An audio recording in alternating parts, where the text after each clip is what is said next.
May bagong nilulutong upcoming series na pagbibidahan ni na PBB Gen 11 ex-housemates JM Ibarra at Fiang Smith na mapapanood na ngayong Hulyo.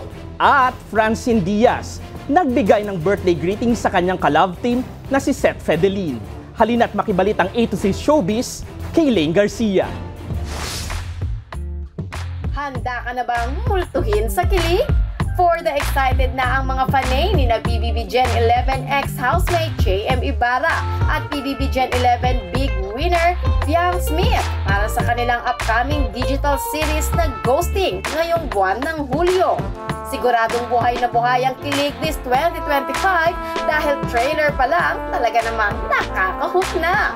Ito ang kauna-unahang I Want Original Digital Series ni na Fiang at JM.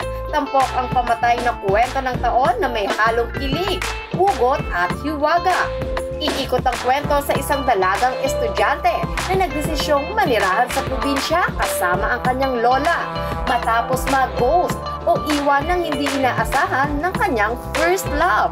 At sa hindi inaasahang pagkakataon, makikilala niya at mai-inlove siya sa isang misteryosong probinsyano na literal palang multo.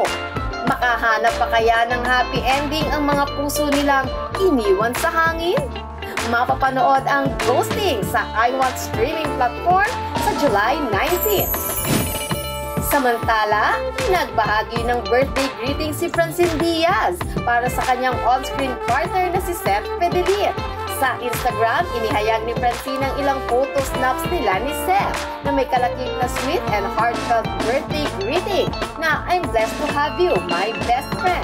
Maaalalang unang nagkasama sina Francine at Seth sa hit afternoon kapamilya drama na Kadenang Ginto, kasama sina Andrea Brillantes at Kyle Echari.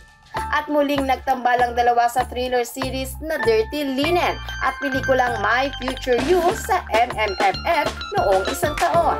Habang still working together pa rin ang Frances sa ongoing kapamilya series na Sins of the Father na pinagbibidahan ni Gerald Anderson.